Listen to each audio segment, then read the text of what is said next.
മാടായിപ്പാറയുടെ എല്ലാ സവിശേഷതകളും ഉയർത്തിപ്പിടിച്ചുകൊണ്ട് എല്ലാ സൗരഭ്യവും വിതറിക്കൊണ്ട് അവിടെ എല്ലാ കാലവും ഉണ്ടാവും BJP. അതിന് നിങ്ങളുടെ സീറ്റ് ആവശ്യമില്ല.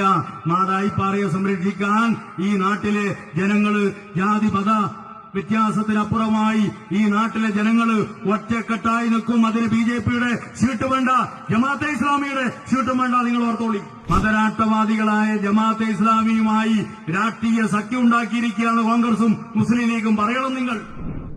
ഏത് ഭൂമിയായാലും, അത് ദേവസ്വം ഭൂമിയായിക്കോട്ടെ, ഏത് ഭൂമിയായിക്കോട്ടെ, ആ ഭൂമിയിൽ ജാതി മതത്തിനപ്പുറം എല്ലാ മനുഷ്യരും ഒത്തുചേരുന്ന ഒരു വിനോദ വിജ്ഞാന കേന്ദ്രമാണ് മാടായിപ്പാറ. ആർക്കും വരാം.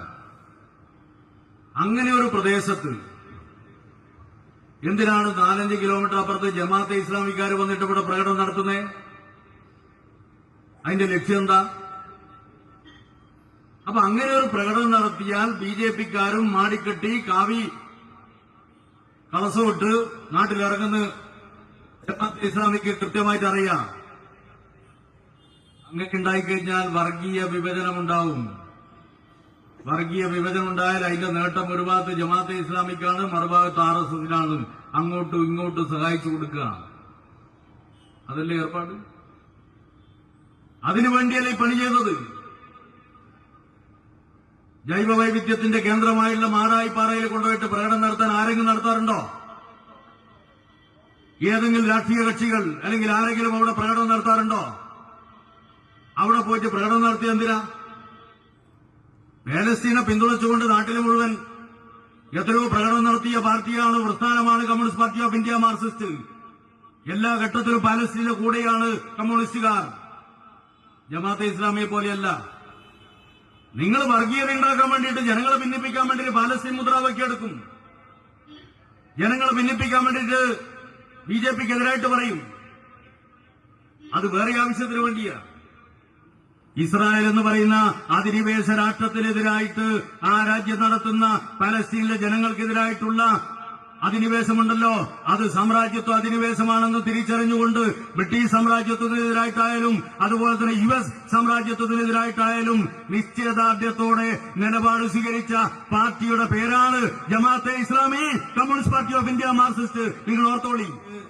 കുൽഗാമില് ഒരു സ്ഥാനാർത്ഥി ഉണ്ടായിരുന്നു. ആ സ്ഥാനാർത്ഥിയുടെ പേരാണ് മുഹമ്മദ് യൂസഫ് തരിഗാമി. CPIMന്റെ കേന്ദ്ര കമ്മിറ്റി അംഗമായിട്ടുള്ള മുഹമ്മദ് യൂസഫ് തരിഗാമി. ആ തരിഗാമിക്കെതിരായിട്ട് മത്സരിച്ചത് ജമാഅത്തെ ഇസ്ലാമിയുടെ സ്ഥാനാർത്ഥി. ആ സ്ഥാനാർത്ഥിയെ പിന്തുണ കൊടുത്തുകൊണ്ട് BJP അതിന്റെ സ്ഥാനാർത്ഥിയെ വെക്കാതെ ജമാഅത്തെ ഇസ്ലാമിക്ക് പിന്തുണ കൊടുത്തുകൊണ്ട് ജമാഅത്തെ ഇസ്ലാമിയും BJPയും ഒന്നിച്ച് മത്സരിച്ച് CPIMനെതിരായിട്ട് മത്സരിച്ച അനുഭവമുള്ളേ. എന്ത് ജമാഅത്തെ ഇസ്ലാമിക്ക് എന്ത് BJP വിരുദ്ധതയാ? BJP വിരുദ്ധതയുണ്ടോ? BJP വിരുദ്ധതയുണ്ടെങ്കിൽ നിന്റെ ജമാഅത്തെ ഇസ്ലാമി അവിടെ BJPയുടെ കൂടെ മത്സരിക്കുമോ? BJP വിരുദ്ധതയല്ല, വെറുതെയല്ല. ജമാഅത്തെ ഇസ്ലാമിയുടെ ഏറ്റവും പ്രധാനപ്പെട്ട നേതാവ് അമീർ RSSന്റെ നേതാവുമായിട്ട് സർസംഘ ചാലകരുമായിട്ട് ചർച്ച നടത്തിയത് ഡീലാണ്. എന്താ ഡീൽ എന്നറിയോ? ഒരു ഭാഗത്ത് ജമാഅത്തെ ഇസ്ലാമിന്റെ വക കുറെ വർഗീയതയെ നടപ്പിലാക്കുമ്പോ അതിനെ ചൂണ്ടിക്കാണിച്ചിട്ട് RSS രംഗത്തിറങ്ങുക, ഇതാ മുസ്ലിങ്ങളാകെ ഇങ്ങനെയാണ്, ജമാഅത്തെ ഇസ്ലാമിയാണ് മുസ്ലിമാകെ എന്ന് പറഞ്ഞുകൊണ്ട് രംഗത്തിറങ്ങുക, എന്നിട്ട് മറുവർഗീയത നടപ്പിലാക്കുക. അതിനുവേണ്ടിയുള്ള ഡീൽ. ഞാൻ ഉറപ്പിച്ചു പറയുകയാണ്, ആ ഡീലിന്റെ ഭാഗമായിട്ടാണ് ഈ മാടായിപ്പാറയിൽ ഉണ്ടാക്കിയിട്ടുള്ള പ്രശ്നം. അല്ലെങ്കിൽ 5 കിലോമീറ്റർ അപ്പുറമുള്ള ഒരു സ്ഥലത്താണ് ക്യാമ്പിനെ തുടർന്ന് എന്തിനാ ഇവിടെ വന്നിട്ട് മാടായിപ്പാറയിൽ വന്നിട്ട് ഇവിടെ എന്തിന് പ്രകടനം നടത്തി? നിങ്ങൾ ഉത്തരം പറയണം. BJP കടവരാൻ വേണ്ടി അവസരം കൊടുക്കാൻ വേണ്ടിയല്ലേ? നിങ്ങൾ ഉത്തരം പറയണ്ടേ? ഞങ്ങൾക്ക് നിങ്ങളെ രണ്ടിനും നന്നായിട്ട് അറിയാം. അത് RSSനെയും അറിയാം, ജമാഅത്തെ ഇസ്ലാമിനും അറിയാം. എന്താ ജമാഅത്തെ ഇസ്ലാമി? ജമാഅത്തെ ഇസ്ലാമി RSSനെതിരായിട്ട് പറയുന്നതായിട്ട് നടിക്കുകയാണ്. അങ്ങനെ നടിക്കുന്ന നിങ്ങൾ എന്തിനാ കുൽഗാമില് BJPയുമായിട്ട് ചേർന്ന് മത്സരിച്ച് എന്തിനാ? നിങ്ങൾ ഉത്തരം പറയണ്ടേ? നിങ്ങൾ എന്തിനാണ് അസദ് ഗവൺമെന്റ് അട്ടിമറിക്കാനുള്ള അമേരിക്കൻ സാമ്രാജ്യത്വത്തിന്റെ നീക്കത്തിന് പൂർണ്ണ പിന്തുണ കൊടുത്തുകൊണ്ട് നിങ്ങൾ എന്തിനാ പ്രകടനം നടത്തിയേ? നിങ്ങൾ ഉത്തരം പറയണ്ടേ? നിങ്ങൾ സാമ്രാജ്യത്വ വിരുദ്ധ നിലപാട് സ്വീകരിക്കുന്നവരാണോ? നിങ്ങൾ BJPക്കെതിരായിട്ടുള്ള BJPക്കെതിരായിട്ട് യഥാർത്ഥത്തിൽ നിലപാട് സ്വീകരിക്കുന്നവരാണോ നിങ്ങൾ? അങ്ങനെയല്ല. ജമാഅത്തെ ഇസ്ലാമി RSSന്റെ മറുവാക്കാണ് എന്ന് നമ്മൾ മനസ്സിലാക്കണം. ആരാ ജമാഅത്തെ ഇസ്ലാമി ഉണ്ടാക്കിയേ? ജമാഅത്തെ ഇസ്ലാമി ഉണ്ടാക്കിയിട്ടുള്ള ജമാഅത്തെ ഇസ്ലാമിയുടെ സ്ഥാപക നേതാവാണ് സാക്ഷാൽ മൗദൂദി. എന്താ മൗദൂദി പറയുന്നത്? ഒരു ഇസ്ലാം കലിമ ചൊല്ലിക്കഴിഞ്ഞാൽ യാ ഇലാഹ ഇല്ലല്ലാ മുഹമ്മദുർ റസൂലുള്ളാ കലിമ ചൊല്ലിക്കഴിഞ്ഞാൽ പിന്നെ ആ ഇസ്ലാമിന്റെ ജീവിതത്തിലെ ഏറ്റവും പ്രധാനപ്പെട്ട ഉത്തരവാദിത്തം ഇസ്ലാമിക രാഷ്ട്രമുണ്ടാക്കലാണ്. എന്തുകൊണ്ടെന്നറിയോ? ജനാധിപത്യ രാജ്യത്തില് അവിടെയുള്ള ഭരണഘടന മനുഷ്യരുണ്ടാക്കിയ ഭരണഘടനയാണ്. അതുകൊണ്ട് ജനാധിപത്യ രാജ്യത്തിൽ ജീവിക്കുന്ന ഒരു ഇസ്ലാം യഥാർത്ഥ ഇസ്ലാമല്ല. ദൈവത്തിന്റെ ഭരണഘടന അംഗീകരിക്കുന്ന രാഷ്ട്രം ഉണ്ടാകണം. അങ്ങനെ ദൈവത്തിന്റെ ഭരണഘടന അംഗീകരിക്കുന്ന ഇസ്ലാമിക രാഷ്ട്രം ഉണ്ടാകണം. ആ ഇസ്ലാമിക രാഷ്ട്രത്തിൽ ജീവിച്ചാൽ മാത്രമേ യഥാർത്ഥ വിശ്വാസിയാകുന്നുള്ളൂ. ഇതാ മൗദൂദി പറഞ്ഞേ. ഈ മൗദൂദിയൻ ആശയം, ആ ആശയമാണ് സയ്യിദ് കുത്തുബ് ഉൾപ്പെടെയുള്ള ഹസൻ അൽ ബന്ന ഉൾപ്പെടെയുള്ള ആരായി സയ്യിദ് കുത്തുബും ഹസൻ അൽ ബന്നയും ജമാഅത്തെ ഇസ്ലാമിക്കാര് പ്രകടനം നടത്തുന്ന സമയത്ത് അവരുടെ കയ്യിൽ പലപ്പോഴും പിടിക്കുന്ന രണ്ട് ഫോട്ടോ ആണ്. ഈ മൗദൂദിയുടെ കൂടെ പിന്നെ രണ്ടുപേരുണ്ടാവും. ഒന്ന് സയ്യിദ് കുത്തുബും മറ്റേത് ഹസൻ അൽ ബന്നയാണ്. ആരാ ഹസൻ അൽ ബന്ന? ഹസൻ അൽ ബന്നയാണ് മുസ്ലിം ബ്രദർഹുഡ് എന്ന് പറയുന്ന പ്രസ്ഥാനം ഉണ്ടാക്കിയത്. ആ മുസ്ലിം ബ്രദർഹുഡ് ഈജിപ്തിലാണ് തുടങ്ങിയത്. മുസ്ലിം ബ്രദർഹുഡ് എന്ന് പറയുന്ന പ്രസ്ഥാനം ഉണ്ടാക്കാൻ വേണ്ടിയിട്ട് അതിന് പ്രത്യയശാസ്ത്ര പരിസരം ഒരുക്കി കൊടുത്ത മനുഷ്യന്റെ പേരാണ് സാക്ഷാൽ സയ്യിദ് കുത്തുബ്. നിങ്ങൾ മനസ്സിലാക്കണം. ആ സമയത്ത് ഞാൻ നേരത്തെ പറഞ്ഞില്ല, നാസർ ഉണ്ടല്ലോ, ഗമാൽ നാസർ, ഈജിപ്തിന്റെ മേധാവി അദ്ദേഹമായിരുന്നു. അദ്ദേഹത്തെ കൊലപ്പെടുത്താൻ വേണ്ടി അദ്ദേഹം എന്ന് പറഞ്ഞാൽ സോഷ്യലിസ്റ്റ് നിലപാടുകൾ അംഗീകരിച്ചുകൊണ്ട് ഭൂപരിഷ്കരണം ഉൾപ്പെടെ ജനങ്ങളുടെ കൂടെ നിന്നുകൊണ്ട് നിരവധി പരിഷ്കരണങ്ങൾ നടപ്പിലാക്കിയ ജനാധിപത്യവാദിയായ മതേതരവാദിയായ നേതാവായിരുന്നു ഗമാൽ നാസർ. ആ ഗമാൽ നാസറിനെ കൊല്ലാൻ വേണ്ടിയിട്ട് ഗൂഢാലോചന നടത്തിയ പ്രസ്ഥാനത്തിന്റെ പേരാണ് മുസ്ലിം ബ്രദർഹുഡ്. അതിന്റെ നേതാവാണ് ഞാൻ നേരത്തെ പറഞ്ഞ സയ്യിദ് കുത്തുബും അതുപോലെ തന്നെ ഈ ഹസൻ അൽ ബന്നിയും. അവരാണ് ജമാഅത്തെ ഇസ്ലാമിയുടെ ഏറ്റവും പ്രധാനപ്പെട്ട പ്രചോദനം. എന്താ ഉദ്ദേശം? ലോകത്തിലാകെ ഇസ്ലാമിക രാഷ്ട്രം ഉണ്ടാക്കുക. ആ ഇസ്ലാമിക രാഷ്ട്രം ഉണ്ടാക്കുന്നതിന് വേണ്ടി ഉയർത്തിപ്പിടിച്ച പ്രത്യയശാസ്ത്രം, ആ പ്രത്യയശാസ്ത്രം അവതരിപ്പിച്ച 3 മനുഷ്യരുടെ പേരാണ് ഞാൻ പറഞ്ഞത്. അതിനുശേഷം ലോകത്തിന്റെ വിവിധ മേഖലകളിൽ, ഞാൻ അതിന്റെ ചരിത്രത്തിലേക്ക് പോകുന്നില്ല, പലയിടങ്ങളിൽ ഇസ്ലാമിക രാഷ്ട്രം ഉണ്ടാക്കി. പക്ഷേ ഇസ്ലാമിക രാഷ്ട്രം ഉണ്ടാക്കിയിട്ടുണ്ടെങ്കിലും ആ ഇസ്ലാമിക രാഷ്ട്രത്തിനെതിരായിട്ട് ഏറ്റവും ശക്തമായി രംഗത്ത് വന്നത് ഇസ്ലാം മത വിശ്വാസികളായിരുന്നു എന്നുള്ളത് ചരിത്രം പരിശോധിക്കുന്ന ഏതൊരു മനുഷ്യൻ മനസ്സിലാവും. ഞാൻ കണ്ണൂർ ഒരു പരിപാടിയിൽ പങ്കെടുക്കുമ്പോൾ ഒരു ദിവസം ഞാൻ പറഞ്ഞു, 2047 SDP-ന്റെ ലക്ഷ്യം മതരാഷ്ട്രം, ഇസ്ലാമിക മതരാഷ്ട്രം ഉണ്ടാക്കലാണ് എന്ന് ഞാനൊരു സ്ഥലത്ത് പ്രസംഗിച്ചു. അതെവിടുന്നാ കിട്ടിയതായി എന്നോട് ചോദ്യം. അങ്ങനെയാണ് ലക്ഷ്യമെന്നുള്ള രേഖ കണ്ടെത്തിയിട്ടുണ്ട് എന്നാണ് ഞാൻ പറഞ്ഞത്. ഞാൻ വെറുതെ പറഞ്ഞ, നിങ്ങള് മഹാരാഷ്ട്രയിൽ NIA കോടതിയിൽ നിങ്ങളുടെ കയ്യിൽ നിന്ന് പിടിച്ചെടുത്തൊരു രേഖ കിടക്കുന്നുണ്ട്. ജമാഅത്തെ ഇസ്ലാമി, SDP-ഐ ആ രേഖ കൃത്യമായി പറയുന്നു. ആ രേഖയിൽ പറയാണ് 2047 ഇന്ത്യ രാജ്യത്തെ ഇസ്ലാമിക രാഷ്ട്രമാക്കി മാറ്റലാണ് തങ്ങളുടെ ലക്ഷ്യമെന്ന് പോപ്പുലർ ഫ്രണ്ടിന്റെ രേഖ കൃത്യമായി പറയുന്നു. പോപ്പുലർ ഫ്രണ്ടിന്റെ രാഷ്ട്രീയ പാർട്ടിയുടെ പേരാണ് SDP-ഐ. ഇങ്ങനെ മാറി മാറി നിലപാടെടുക്കുന്നവരല്ല ഞങ്ങൾ ഇന്ത്യയിൽ എവിടെയും, കേരളത്തിലായാലും മഹാരാഷ്ട്രയിലായാലും എവിടെയായാലും പാലസ്തീൻ വിഷയം ഉൾപ്പെടെയുള്ള വ്യത്യസ്ത വിഷയങ്ങളിൽ കൃത്യമായ നിലപാട് സ്വീകരിച്ച് മുന്നോട്ട് പോകുന്നവരെ ഞങ്ങൾ കമ്മ്യൂണിസ്റ്റുകാർ. നിങ്ങൾ കണ്ടിട്ടുണ്ടാവില്ലേ? മഹാരാഷ്ട്രയിൽ ബോംബെയിൽ ഞങ്ങള് പാലസ്തീനെ പിന്തുണച്ച ഒരു പ്രകടനം നടത്താൻ വേണ്ടി തീരുമാനിച്ചു. പാർട്ടി വലിയ പാർട്ടിയൊന്നുമല്ല, പക്ഷെ അത്യാവശ്യം ചില സ്ഥലങ്ങളിലൊക്കെ ഞങ്ങൾ ജയിക്കാറുണ്ട്, കുറച്ച് സ്വാധീനമൊക്കെ ഉണ്ട്. ഉള്ള സ്വാധീനം വെച്ച് ഞങ്ങൾ ഒരു പ്രകടനം നടത്താൻ വേണ്ടി പുറപ്പെട്ടപ്പോ പ്രകടനം നടത്താൻ വേണ്ടി പാടില്ല എന്ന് പറഞ്ഞ് നിരോധിച്ചു. ആ നിരോധനത്തിനെതിരായി കോടതി പോയപ്പോ കോടതിയും അമ്മാതിരി നിലപാടെടുത്തു. ഞങ്ങൾ ശക്തമായ വിമർശനം ഉന്നയിച്ചു. രാജ്യത്താണ് ഞങ്ങൾ ചെയ്യുന്നത്. ഞങ്ങളെ സംബന്ധിച്ചിടത്തോളം പാലസ്തീൻ പ്രശ്നം എന്ന് പറയുന്നത് എത്ര മനുഷ്യരെയാ കൊന്നൊടുക്കിക്കൊണ്ടിരിക്കുന്ന ഗാസയിൽ, വംശഹത്യ നടത്തിക്കൊണ്ടിരിക്കുന്ന ഇസ്രായേൽ. ആ ഇസ്രായേല് ഇങ്ങനെ മനുഷ്യകുലത്തെയാകെ, പാലസ്തീനിലെ ജനങ്ങളെയാകെ കൊന്നൊടുക്കിക്കൊണ്ടിരിക്കുമ്പോ, കുഞ്ഞുങ്ങളെയെല്ലാം കൊന്നൊടുക്കിക്കൊണ്ടിരിക്കുമ്പോ ആത്മാർത്ഥമായി അതിനെതിരായിട്ട് ശക്തമായ നിലപാട് സ്വീകരിക്കുന്ന പാർട്ടിയുടെ പേരാ communist Party of India Marxist. അതിന് നിന്റെ മതരാഷ്ട്രവാദം ആവശ്യമില്ല. മതത്തെ രാഷ്ട്രീയ ആവശ്യത്തിന് വേണ്ടി ഉപയോഗിക്കുന്ന നിന്റെ ലക്ഷ്യം മറ്റൊന്ന. ഒരു ഭാഗത്ത് ജമാഅത്തെ ഇസ്ലാമിയുടെ മതരാഷ്ട്രം, മറുഭാഗത്തോ അത് കണ്ട ഉടനെ തന്നെ ചാടി പുറപ്പെട്ടിരിക്കുക. കിട്ടിപ്പോയി എന്ന് പറഞ്ഞുകൊണ്ട് RSSകാരൻ വന്നിരിക്കുക. എന്തിനു വേണ്ടിയാ? മാടായിപ്പാറയെ സംരക്ഷിക്കാൻ വേണ്ടി RSS. എന്റെ RSS, നീ മാടായിപ്പാറയെ തൽക്കാലം സംരക്ഷിക്കാൻ വേണ്ടി വരേണ്ട, അതിനിടെ നാട്ടുകാർ വേറെയുണ്ട്. RSSന്റെ ഏറ്റവും പ്രധാനപ്പെട്ട താത്വികാചാര്യനുണ്ട്, ഗോൾവാൾക്കർ എന്നാണ് അയാളുടെ പേര്. ആ ഗോൾവാൾക്കർ എഴുതിയ ഒരു രണ്ട് പുസ്തകങ്ങൾ, വി ഓർ അവർ നാഷണൽഹുഡ് ഡിഫൈൻഡ്, അതുപോലെ തന്നെ ബഞ്ച് ഓഫ് തോട്ട്സ്, വിചാരധാര എന്ന് പറയുന്ന പുസ്തകത്തിൽ വിചാരധാര പറയാണ് ഹിന്ദുരാഷ്ട്രം ഉണ്ടാക്കുന്നതിന് തടസ്സമായി നിൽക്കുന്നത് 3 വിഭാഗങ്ങളാണ്. ആരൊക്കെയാ ഹിന്ദുരാഷ്ട്രത്തിന് തടസ്സമായി നിൽക്കുന്നത്? മുസ്ലിങ്ങൾ, മറ്റേത് ക്രിസ്ത്യാനികൾ, മൂന്നാമത്തെ കമ്മ്യൂണിസ്റ്റുകൾ. എന്താ കാരണം എന്നറിയാം? ഇത് 3 വിദേശത്തു നിന്ന് വന്നതാണ്. അതുകൊണ്ട് ഹിന്ദുരാഷ്ട്രത്തിന് പുണ്യഭൂമിയായി അംഗീകരിക്കുന്നവർക്ക് മാത്രമേ ഹിന്ദുരാഷ്ട്രത്തിൽ സ്ഥാനമുള്ളൂ. ഹിന്ദുരാഷ്ട്രം ഉണ്ടാക്കാൻ വേണ്ടിയിട്ട് അതിന് തടസ്സമായി നിൽക്കുന്ന 3 വൈദേശിക ശക്തികളാണ്. ഈ 3നെയും ശത്രുക്കളായി പ്രഖ്യാപിച്ചു വിചാരധാര. ഞാൻ ചോദിക്കട്ടെ, RSSന്റെ പ്രത്യയശാസ്ത്രം കിട്ടിയിടുന്ന RSS ഇത് പഴയകാലമല്ല, ചരിത്ര നാട്ടുകാർക്കറിയാം. മഹാരാഷ്ട്ര ബ്രാഹ്മണ സംഘത്തിന്റെ നേതാവായിരുന്നു സാക്ഷാൽ BS മൂൺജെ. ആ BS മൂൺജെയും ഹെഡഗേവാറും എല്ലാം ചേർന്നുകൊണ്ടാണ് RSS ഉണ്ടാക്കിയത്. ആ BS മൂൺജെ ഒരു ഘട്ടത്തില് ഇറ്റലി സന്ദർശിച്ച് സാക്ഷാൽ ബെനറ്റോ മുസോളിനിയുമായിട്ട് ചർച്ച നടത്തുന്നുണ്ട്. ഫാസിസ്റ്റായ ബെനറ്റോ മുസോളിനി ചർച്ച നടത്തുമ്പോൾ ചർച്ചക്കിടയിൽ ഇയാൾ പറയുന്നുണ്ട്, മാസിയ കൗസലേരി എന്ന് പറയുന്ന ഒരു ഇറ്റാലിയൻ ഗവേഷണം നടത്തി തെളിവ് സഹിതം നാടിന് മുമ്പിൽ അവതരിപ്പിച്ച കാര്യമാണ് ഞാൻ പറയുന്നത്.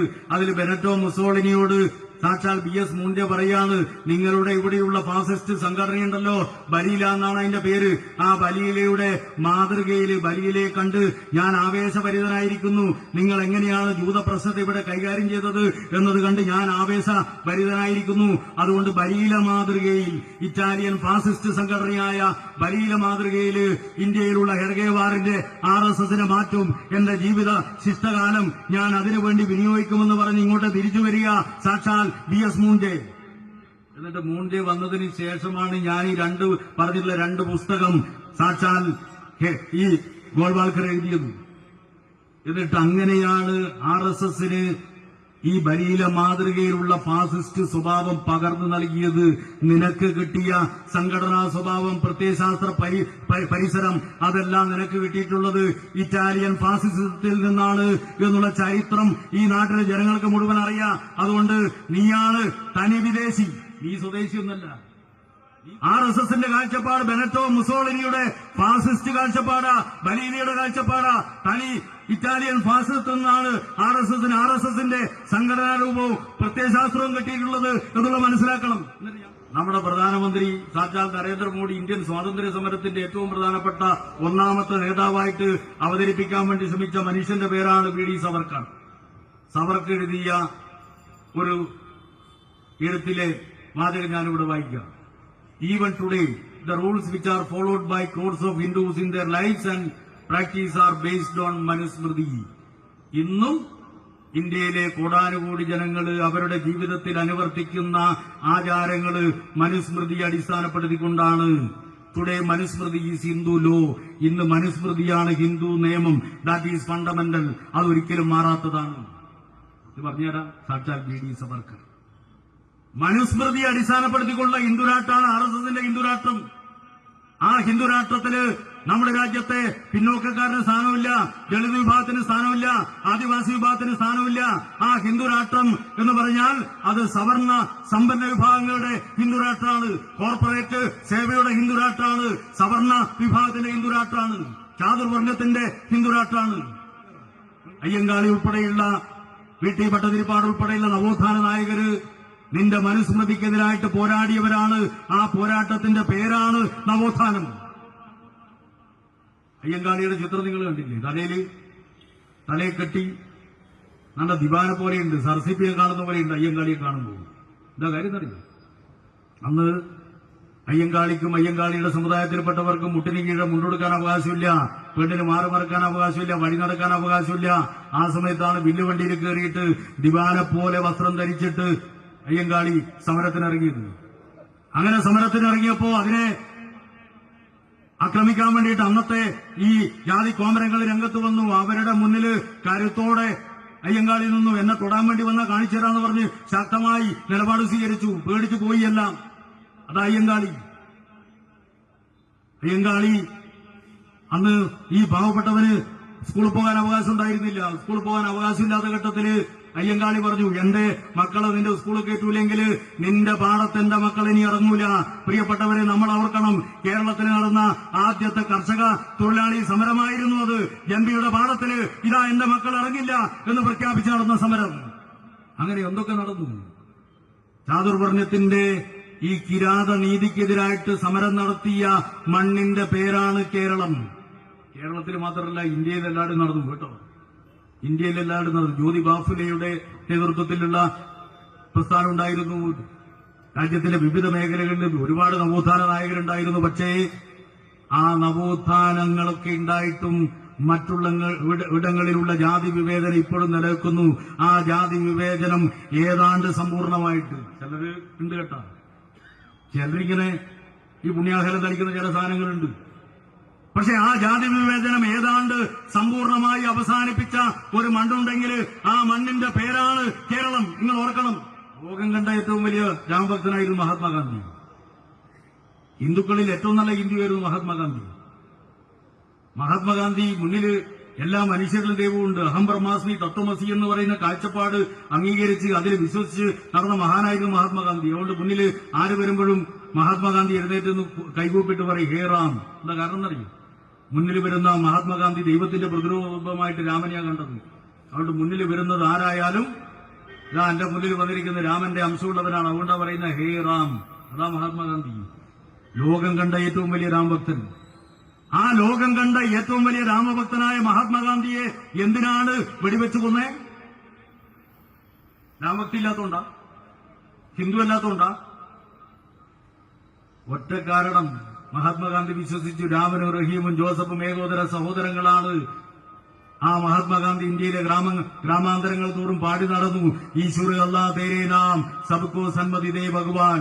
ഈശ്വരനും അല്ലാഹുവും നിന്റെ നാമമാണ് എന്ന് പാടി നടന്ന മഹാത്മാഗാന്ധിയെ എന്തിനാ RSS കൊന്നുകളഞ്ഞേ? രാമഭക്തിയിലേക്ക്. ഗാന്ധിജിയെ കൊല്ലാൻ വേണ്ടി നാഥുറാം വിനായക് ഗോഡ്സെ പോയ രംഗം ലോറി കോളിൻസും ഡൊമിനിക് ലാപ്പേലും ചേർന്ന് എഴുതിയ ഒരു പുസ്തകമുണ്ട്, സ്വാതന്ത്ര്യ മർദ്ദരാത്രിയിൽ. ആ പുസ്തകത്തിൽ വിശദീകരിക്കുന്നുണ്ട്. കടല കുറിച്ചുകൊണ്ടാ പോയ ഗാന്ധിജിയെ കൊല്ലാൻ, കൂളായിട്ട് കപ്പലണ്ടി കുറിച്ചുകൊണ്ട്. ഗാന്ധിജിയുടെ മുന്നിലെത്തിയ ഗോഡ്സെ ഗാന്ധിജിയുടെ മുന്നിൽ ഒന്ന് വണങ്ങി നിവർന്ന ഗോഡ്സെയുടെ കയ്യിൽ തോക്കുണ്ടായിരുന്നു. ആ തോക്കെടുത്ത് ഗോഡ്സെ ഗാന്ധിജിയുടെ നെഞ്ചിന് നേരെ വെടിയുണ്ട ഉതിർക്കുന്നതിന് മുമ്പേ ഗോഡ്സെയുടെ ചുണ്ടിൽ നിന്ന് രണ്ട് വാക്കുകൾ പുറത്തു വന്നു. അത് ജയ് ശ്രീരാം എന്നായിരുന്നു. ജയ് ശ്രീരാമൻ അലറി വിളിച്ചുകൊണ്ടാണ് ഗോഡ്സെ മഹാത്മാഗാന്ധിയുടെ നെഞ്ചിന് നേരെ വെടിയുണ്ട ഉതിർത്തത്. ആ വെടിയുണ്ടയേറ്റ് പടഞ്ഞു വീണ് മരിക്കുന്നതിന് മുമ്പേ മഹാത്മാഗാന്ധിയുടെ ചുണ്ടിൽ നിന്നും രണ്ട് വാക്കുകൾ പുറത്തു വന്നു. അതും ഹേ റാം എന്നായിരുന്നു. മഹാത്മാഗാന്ധിയെ വെടിവെച്ചു കൊല്ലുന്നതിന് മുമ്പേ നാഥുറാം വിനായക് ഗോഡ്സെ അലറി വിളിച്ച ജയ് ശ്രീരാം എന്ന് പറയുന്ന രാമനുണ്ടല്ലോ, ആ രാമനാണ് RSSന്റെ രാമൻ. ആ വെടിയുണ്ടയേറ്റ് പടഞ്ഞു വീണ് മരിക്കുന്നതിന് മുമ്പേ വേദനയോടെ ദൈന്യതയോടെ മഹാത്മാഗാന്ധി വിളിച്ച രാമനുണ്ടല്ലോ, ആ രാമനാണ് നമ്മുടെ നാട്ടിലെ ഹൈന്ദവ മതവിശ്വാസികള് ഭക്തിപൂർവ്വം വിളിക്കുന്ന രാമൻ. RSSന്റെ രാമനും ഹിന്ദുവിന്റെ രാമനും രണ്ടും രണ്ടാണ്. സംരക്ഷിക്കാൻ നീ വരണ്ട. നിന്റെ പാരമ്പര്യം ചാതുർവർണ്ണയത്തിന്റെ പാരമ്പര്യമാണ്. ആ ചാതുർവർണ്ണയത്തിന്റെ പാരമ്പര്യം ഈ നാട്ടിലെ മഹാഭൂരിപക്ഷത്തിന് ക്ഷേത്രത്തിൽ പ്രവേശിക്കാനുള്ള അവകാശം നിഷേധിച്ച പാരമ്പര്യമാണ് എന്ന് നിങ്ങൾ ഓർക്കണം. പണ്ട് നടന്ന സമരങ്ങള് നമ്മളൊന്ന് ഓർക്കുന്ന നല്ലതാണ്. ഗുരുവായൂർ സത്യാഗ്രഹം ഇതുപോലെ സമരം നടക്കുകയാണ്. കുറെ കാലം ആളുകൾ സത്യാഗ്രഹ സമരത്തിൽ ഇങ്ങനെ ഇരുന്നു. ആളുകൾക്ക് മടുത്തപ്പോഴാണ് ഇനിയിങ്ങനെ ഇരുന്നിട്ടെന്താ കാര്യം എന്ന് ചിന്തിക്കുമ്പോഴാണ് കൃഷ്ണപിള്ള എന്ന് പറയുന്ന നായർ, അങ്ങനെ പറഞ്ഞെങ്കിൽ കാള മനസ്സിലാവില്ല, സാക്ഷാൽ സഖാവ് കൃഷ്ണപിള്ള എല്ലാരെയും കൂടി ക്ഷേത്രത്തിന്റെ ഉള്ളിൽ കയറിയിട്ട് കൃഷ്ണപിള്ള അവിടെയുള്ള ക്ഷേത്രത്തിലുള്ള മണിയടിച്ചപ്പോ അവിടെയുള്ള ജാതി കോമരങ്ങളെല്ലാം ചേർന്ന് കൃഷ്ണപിള്ളയെ ആക്രമിച്ചു. അവരുടെ മുഖത്ത് നോക്കി സഖാവ് കൃഷ്ണപിള്ള നടത്തിയ പ്രഖ്യാപനമുണ്ട്, ഉശിരുള്ള നായര് മണിയടിക്കും, എച്ചില് നക്കി നായര് പുറത്തടിക്കും. കേട്ടോ, നിങ്ങൾ ഓർക്കണം, പാവപ്പെട്ടവന്, താഴ്ജാതിക്കാരന്, പിന്നോക്കക്കാരന്, ദളിത്, ആദിവാസി വിഭാഗങ്ങൾക്ക് ക്ഷേത്രത്തിൽ പോകാനുള്ള അവകാശത്തിന് വേണ്ടി പടപൊരുതിയ പ്രസ്ഥാനത്തിന്റെ പേരാണ് കമ്മ്യൂണിസ്റ്റുകാർ. ഓർക്കണം, അങ്ങനെ പോരാടിക്കൊണ്ടാണ് ഇപ്പൊ എല്ലാവർക്കും ദൈവത്തെ ആരാധിക്കാൻ, പൂജാരിമാരാവാൻ, ഏത് ജാതി വിഭാഗത്തിൽപ്പെട്ടവർക്കും പൂജ നടത്താനുള്ള അവകാശം ഉണ്ടായത് നവോത്ഥാന പ്രസ്ഥാനം, അതിന് തുടർച്ചയായി കമ്മ്യൂണിസ്റ്റുകാരുടെ ഇടപെടൽ, അതാ ചരിത്രം. ജമ്മു ആൻഡ് കാശ്മീരിൽ അവിടെ തീവ്രവാദികളുടെ, ഭീകരവാദികളുടെ കൂടെയാണ് അവിടെയുള്ള ജമാഅത്തെ ഇസ്ലാമി. അവിടെ മനുഷ്യരെ വെടിവെച്ച് കൊന്ന നിങ്ങൾ കണ്ടില്ലേ? ആ വെടിവെച്ച് കൊന്നപ്പോ കലിമ ചൊല്ലാതിന്റെ പേരിൽ വെടിവെച്ച് കൊന്ന കണ്ടില്ലേ? ആ വെടിവെച്ച് കൊന്നതിന്റെ പേരിൽ എല്ലാ മുസ്ലിം സംഘടനകൾ രംഗത്ത് വന്നു, സുന്നി സംഘടനകൾ, എല്ലാ സംഘടനകളും നമ്മൾ കണ്ടില്ലേ? കേരളത്തിലും അതുപോലെ തന്നെ കാശ്മീരിൽ ഉൾപ്പെടെ എല്ലാവരെയും രംഗത്ത് വന്നു. എന്നാൽ അതിനെ അപലപിക്കാത്ത രണ്ട് സംഘടനകളെ ഇന്ത്യ രാജ്യത്തുള്ളൂ. അതിലൊന്ന് ജമാഅത്തെ ഇസ്ലാമിയും മറ്റേത് CPI. മിണ്ടിയോ? എന്തേ മിണ്ടാത്തെ? അവിടെ ഭീകരവാദികളുടെ കൂടെയാ നിങ്ങൾ, അവിടെ ഭീകരവാദികളുടെ കൂടെയാണ്. അഫ്ഗാനിസ്ഥാനിലെത്തിയാൽ നിങ്ങൾ താലിബാന്റെ കൂടെയാ, താലിബാന്റെ സഖ്യകക്ഷിയാ, നിങ്ങൾ ഭീകരതയുടെ കൂടെയാണ്. ഈ ജമാഅത്തെ ഇസ്ലാമി ഒരു ഭാഗത്ത് ഇസ്ലാം മത വിശ്വാസത്തെ ഉപയോഗിക്കുന്നു, എന്നിട്ട് എവിടെയെങ്കിലും സംഘർഷം ഉണ്ടാക്കാൻ വേണ്ടി നോക്കുന്നു, BJPയെ സഹായിക്കാൻ വേണ്ടി നോക്കുന്നു, കാശ്മീരിൽ സഖ്യകക്ഷിയായിട്ട് മത്സരിക്കുന്നു, BJPയുടെ സഖ്യകക്ഷിയായിട്ട് എങ്ങനെ കഴിയുന്നു? കാശ്മീരിനെ പോലും ഇല്ലാതാക്കിയിട്ട് അവിടെയുള്ള മുഴുവൻ മനുഷ്യരെയും വീട്ടുതടങ്കലിലാക്കി നടക്കുന്ന ഒരു തെരഞ്ഞെടുപ്പിന് എങ്ങനെയാണ് BJPയുടെ കൂടെ ചേർന്നിട്ട് ജമാഅത്തെ ഇസ്ലാമിക്ക് മത്സരിക്കാൻ എങ്ങനെ കഴിഞ്ഞു? എന്നിട്ട് പറയാണ് ഞങ്ങൾ BJPക്കെതിരാണ് എന്നുള്ള നാട്യം അവനെ സഹായിക്കാൻ വേണ്ടിയിട്ടാണ് അവര് ഇവിടെ വർഗീയ സംഘർഷമുണ്ടാക്കി ജനങ്ങളെ ഭിന്നിപ്പിക്കാനുള്ള ഒരു അന്തരീക്ഷം ഉണ്ടാക്കണം. ആ അന്തരീക്ഷം ഒരുക്കാൻ വേണ്ടിയിട്ടാണ് 5 കിലോമീറ്റർ അപ്പുറത്ത് വന്നിട്ട് ഇവിടെ സമരം നടത്തിയേ. അതിനെക്കുറിച്ച് കോൺഗ്രസ് പറയണ്ടേ? ഇതുവരെ ജമാഅത്തെ ഇസ്ലാമിയായിട്ട് ആരും രാഷ്ട്രീയ സഖ്യം ഉണ്ടാക്കിയിട്ടില്ല. പക്ഷേ മതരാഷ്ട്രവാദികളായ ജമാഅത്തെ ഇസ്ലാമിയുമായി രാഷ്ട്രീയ സഖ്യം ഉണ്ടാക്കിയിരിക്കുകയാണ് കോൺഗ്രസും മുസ്ലിം ലീഗും. പറയണം നിങ്ങൾ. മാടായിപ്പാറയുടെ എല്ലാ സവിശേഷതകളും ഉയർത്തിപ്പിടിച്ചുകൊണ്ട്, എല്ലാ സൗരഭ്യവും വിതറിക്കൊണ്ട് അവിടെ എല്ലാ കാലവും ഉണ്ടാവും BJP. അതിന് നിങ്ങളുടെ സീറ്റ് ആവശ്യമില്ല. മാടായിപ്പാറയെ സംരക്ഷിക്കാൻ ഈ നാട്ടിലെ ജനങ്ങള് ജാതി മത വ്യത്യാസത്തിനപ്പുറമായി ഈ നാട്ടിലെ ജനങ്ങള് ഒറ്റക്കെട്ടായി നിൽക്കും. അതിന് BJPയുടെ സീറ്റ് വേണ്ട, ജമാഅത്തെ ഇസ്ലാമിയുടെ സീറ്റും വേണ്ട. നിങ്ങൾ ഓർത്തോളി, അത് നിങ്ങൾ ഓർക്കുന്ന നല്ലതാണ്. പക്ഷെ അതിന്റെ പേര് പറഞ്ഞ് ഇവിടെ വർഗീയ വിഭജനം ഉണ്ടാക്കാൻ വേണ്ടി പുറപ്പെടണ്ട. ഞാൻ ഒന്നുകൂടി പറയാണ്, FIR ഇടുന്ന സമയത്ത് അതിലൊരു വാചകം എഴുതി ചേർത്ത് തെറ്റാണ്. ഇടതുപക്ഷ ജനാധിപത്യ മുന്നണി ഗവൺമെന്റ് നയം, ആ നയമാണ് പോലീസുകാരൻ നടപ്പിലാക്കേണ്ടത്. അതിൽ നിന്ന് വ്യത്യസ്തമായി ഒരു വാചകം എഴുതി ചേർത്ത് തെറ്റാണ്. എന്നാ പിന്നെ അങ്ങനെ ഒരു വാചകം കിട്ടി ഉടനെ തന്നെ, എന്നാ പിന്നെ കിട്ടിപ്പോയി. മുഖ്യമന്ത്രിക്കെതിരായിട്ട് പോലീസിനെതിരായിട്ട് അങ്ങ് ആഞ്ഞടിച്ചു കളിയ. ഇതാ പോലീസെല്ലാം RSS വൽക്കരിച്ചിരിക്കുകയാണ്. പോലീസാകെ പിണറായി വിജയന്റെ നിയന്ത്രണം നഷ്ടപ്പെട്ടിരിക്കുന്നു, മുഖ്യമന്ത്രിയുടെ നിയന്ത്രണം നഷ്ടപ്പെട്ടിരിക്കുന്നു. ഈ മുഖ്യമന്ത്രി ആകെ ഇത് RSSനെ പീഡിപ്പിക്കുകയാണ് എന്ന് പ്രചരിപ്പിക്കുകയാണ്.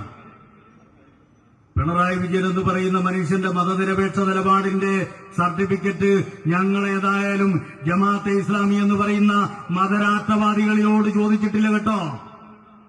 ഞങ്ങൾ ഉയർത്തിപ്പിടിക്കുന്ന മതനിരപേക്ഷത, ഞങ്ങൾ ഉയർത്തിപ്പിടിക്കുന്ന ന്യൂനപക്ഷ വേട്ടയ്ക്കെതിരായിട്ടുള്ള സമീപനങ്ങൾ, ആ സമീപനങ്ങൾക്ക് ജമാഅത്തെ ഇസ്ലാമിയുടെ സർട്ടിഫിക്കറ്റ് വേണ്ട. ഞങ്ങൾ നാടിന്റെ മതനിരപേക്ഷത ഉയർത്തിപ്പിടിക്കുന്നതിന് വേണ്ടി പോരാടുക തന്നെ ചെയ്യും. അതുകൊണ്ട് പ്രിയപ്പെട്ടവരെ, ഇവിടെ അപകടകരമായ വിധത്തിൽ വടക്കേ ഇന്ത്യയിലൊക്കെ എങ്ങനെയാണോ എന്തെങ്കിലും കിട്ടിക്കഴിഞ്ഞാൽ വർഗീയ വിഭജനമുണ്ടാക്കുന്നത്, അതുപോലെ ഇരുമതരാഷ്ട്രവാദികളും രംഗത്ത് വന്നിരിക്കുകയാണ്. ഈ ഇരുമതരാഷ്ട്രവാദികളെയും വിശ്വാസികളും മതനിരപേക്ഷ നിലപാട് സ്വീകരിക്കുന്ന എല്ലാ മനുഷ്യരും ഒറ്റക്കെട്ടായി ചെറുത്തു പരാജയപ്പെടുത്തണം. നമുക്കെല്ലാവർക്കും മാടായിപ്പാറയെ സംരക്ഷിക്കണം. അങ്ങനെ സംരക്ഷിക്കണമെങ്കിൽ ഈ മതരാഷ്ട്രവാദികളെ ഒറ്റപ്പെടുത്താൻ പ്രിയപ്പെട്ടവരെ നമുക്കെല്ലാവർക്കും ഒന്നിച്ച് മുന്നോട്ടേക്ക് വരാമെന്ന് മാത്രം പറഞ്ഞുകൊണ്ട് ഈ പ്രതിഷേധ സംഗമം ഉദ്ഘാടനം ചെയ്ത് അറിയിച്ചുകൊണ്ട് ഞാൻ അവസാനിപ്പിക്കുന്നു. അഭിവാദ്യങ്ങൾ.